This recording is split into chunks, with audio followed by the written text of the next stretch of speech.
Hey guys, I've been reflecting a little bit, a lot.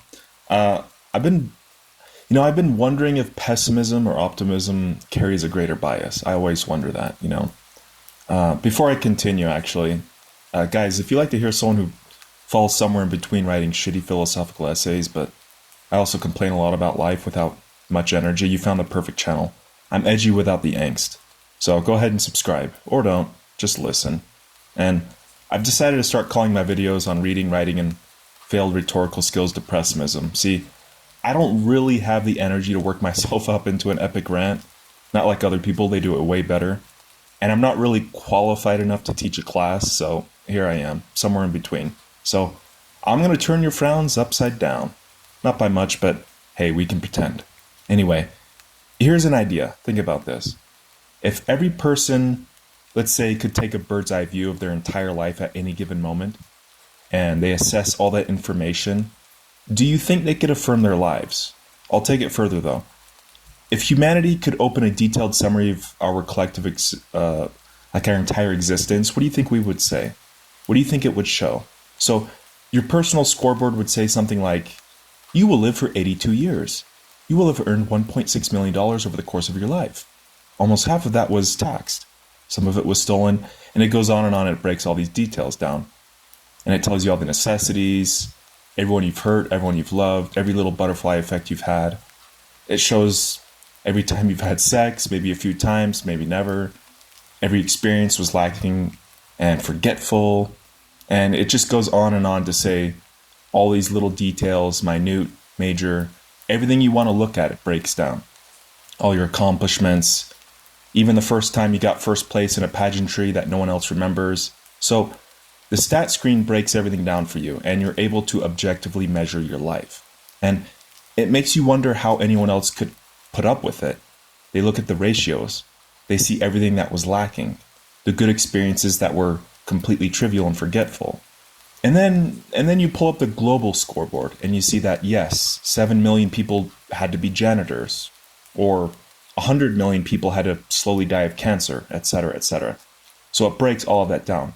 The point is that if we looked at the complete breakdown of every life on Earth, stripped it of all hope, and we carefully examined it, could the majority of humanity actually accept what it looks like? Could anyone say, yeah, sure, let's do it again, I'll take any spot? I don't think so. Yes, I know this feels reductionist, but that's why I mentioned that the statistics were comprised of every single detail. It's just the objective part. Obviously, this is impossible. And the only way people meaningfully measure their lives is from one experience to the next. The blindness is part of the experience, and all we can really do is affirm or reject every experience one after another, right? So, oddly enough, taking an objective look at humanity ignores the subjective aspect, which feels not objective, but it is. We're not objective creatures, we're subjective. That's the point. But it's just a thought experiment, and it's impossible to see the future. No unknowns, no point. Still, this should tell you that most people only concern themselves with their day-to-day lives, and then everything else has to become a coping strategy. My own opinion is that we have to be here. Something has to be here at some point. From that perspective, I think it's pointless to look for self-annihilation, unless it gets really bad, and then, yeah, they should have that option available. But in general, I think all you can really do is focus on enhancing your overall experiences.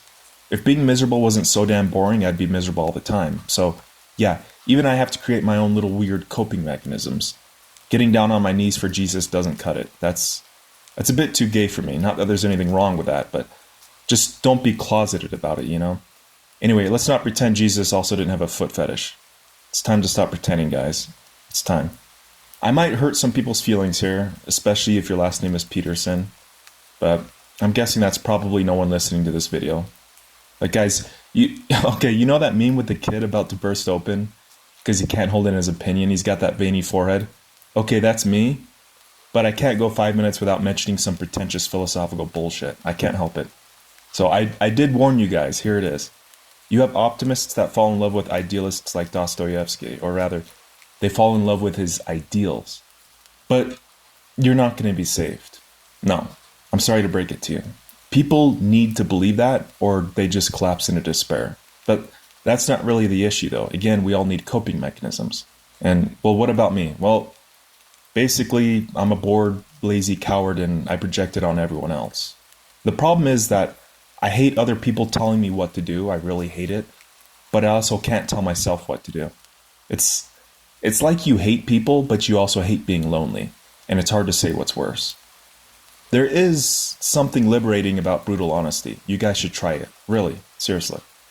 Anyway, the issue is that many people think a savior is going to come swooping down to save the world. But why? People wouldn't dream if life wasn't a nightmare. Sweet dreams are made. Anyway, you could believe that you need to save the world, that you're some kind of hero, you're some kind of a revolutionary, and you're leading the charge. But you can't save the world. I mean, it's a beautiful sentiment, but the world isn't something that needs to be saved, and this is where optimism becomes poisonous. Mother Nature isn't waiting for your goodliness. Nature, it's a blind creature that fucks you in the ass if you happen to be in the way. See, the world doesn't need you to save it. It needs you to be found. That's it. Go find yourself. That's good enough. Refine yourself. Improve. Be kind. Don't be a pushover in your kindness either. Expect more from people. Be precise. You have to be your own master and your own slave. You have to be both. You have to find coping mechanisms to things you want to assert control over, all within your own little domain. And when you start exerting it over other people, when you start to impose, that's when you end up becoming another noisy little sheep, just like the rest of them. If there's one thing I know for certain, and I'm certain that you know it's certain, it's that you don't need to be another one of those people. Another problem is that people lend their control to higher power. I mean, maybe that works if you're an alcoholic, but if you're sober and you know it's all bullshit, you're going to need a better coping mechanism. The thing that no one really talks about is whether or not God exists actually matters. And I'm not talking about policies and institutions and all that jazz. I'm talking about whether or not it would directly affect your life choices. Okay, for example, if God actually existed and you begged for your purpose in life, would it somehow validate anything? Like, imagine he looked at you and said, "Oh, you poor pitiful creature." You see, humanity has a long way to go. Basically, you're just a grunt. You're a 9 to 5 wage slave. I'm sorry to say, but yeah, the point of your life was to be that wage slave so AI could accelerate the human species. But hey, then when you die, you just cuddle with me for eternity if you want. Doesn't that sound great? And I've got a few openings for dishwashers and some housemaids. Maybe you could mow the lawn. Or you can just sit around and do nothing since I'm all powerful. And you totally won't get bored after 10 trillion years, I promise. Yeah, right. Okay, but seriously, whether God tells you your purpose or you give yourself a purpose, does it actually matter? Think about it. Why does it matter to whom it belongs? If God wants you to be happy and you want you to be happy, seriously, what is the difference? Like, if God wanted you just to be loved, to find yourself and express your individuality, how would your motivation change if that God didn't actually exist? It wouldn't. It shouldn't. Ultimately, you're guided by your supposed free will. The point I'm making is that everyone waits around for some higher purpose. It doesn't matter. Whether someone else tells you what to do or you tell yourself what to do, it shouldn't really change the outcome. You want to be dominant? Go for it. You want to be submissive? Go for it. You want to be something else? Go for it. You don't like your options? Well, guess what? I don't really either. You know, if it's not possible, then it's not meaningful. If a little person can't ever become a professional basketball player, maybe he can go audition for some movie about dwarves. And a 7-foot tall person has his own limitations. It sucks for everyone in ways you don't get to experience. Whoever you are, whatever you're living, whatever life that is, you'll always find yourself in the center field of your own deprivations. This thing you want over here, or that thing over there, it's always out of reach. Everyone's got their own imaginary bullshit sunset they've got to chase. Don't get me wrong. I'm grateful for what I have. Seriously, I am. It could be way worse. I also find myself watching fucked up scenarios just for world comparison. Like, right now, go type in the search bar for zombies of Afghanistan. Even the dogs are addicted. So, I watch stuff like that and I say, Jesus Christ, man. And it gives me a bit of peace. I don't know how people allow that to happen. It's mind-boggling. If my life was even half that bad... Anyway, people don't really evaluate themselves well. It's like when I hear people say, I'm so tired of technology. I hate what we've become. I just want a human experience. I want a human experience. I want something real. No, no, you don't. Nobody does. You want the ideal. How do you think we got here in the first place? You don't want to go live out in the woods and live as a hunter-gatherer. You don't hate modern life as much as you think you do.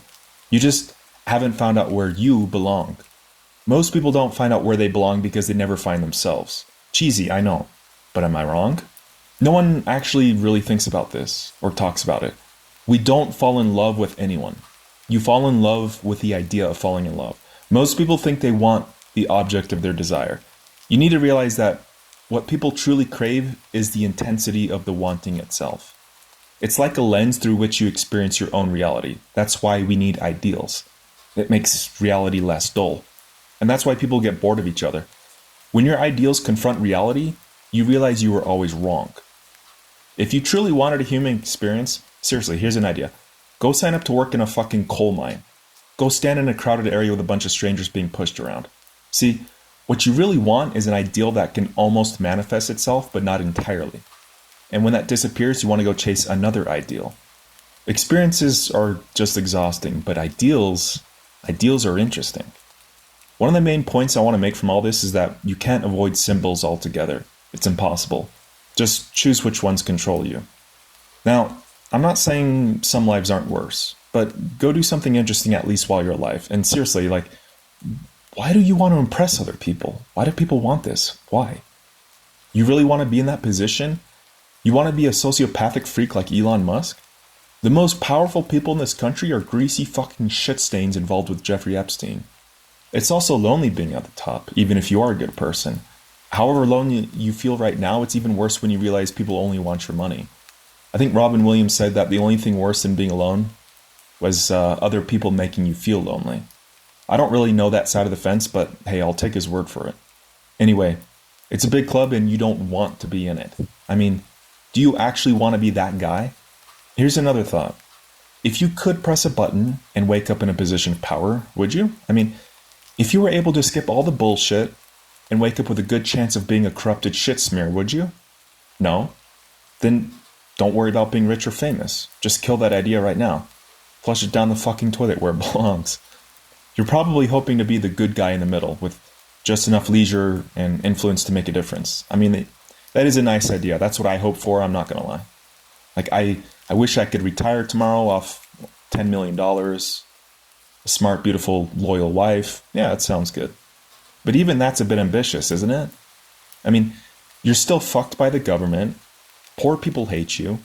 The upper middle class gets taxed pretty badly, actually. And even here, you're not really powerful enough to influence society. And if your wife was good enough to find you, she's probably good enough to find someone better, or your spouse for that matter. Have you guys ever heard that song by Jimmy Soul? If you want to be happy for the rest of your life, never make a pretty woman your wife. Okay, it's just a song, it's a joke. But hey, I'm not taking that advice either, but still, he's got a point. So you're still vulnerable in so many ways. In many ways, this is one of the most depressing places in society, this upper middle class. Because you still have to work hard and you still have so much to lose and you don't really possess anything meaningful. And your life is just dedicated to pure meaningless maintenance. But at least you can sit in a jacuzzi and pretend you're not dead inside. Your life is still cooked, but at least you're the one doing it to yourself. Well, until you get divorced and you lose everything. Again, don't get me wrong. If I had to push a button, I'd push that one. But I don't know, it still sounds boring. It doesn't sound horrible. It sounds the best, though. But it definitely doesn't sound good. It sounds like I'd be wishing for something else the day after. If you need someone to tell you what to do, then how about this? Here's an idea. Here's an idea, guys. You're going to love this. Go make me a water park on a desert island, and it's in the middle of the Pacific Ocean. We can even smuggle in some penguins, so it's like a park petting zoo, and then we'll turn it into a resort. Hey guys, I'll pitch in $1,000. I swear to God I'll do it. Set up a GoFundMe. I swear to God I will do it if someone gets that set up. So just tell me when it's done, okay?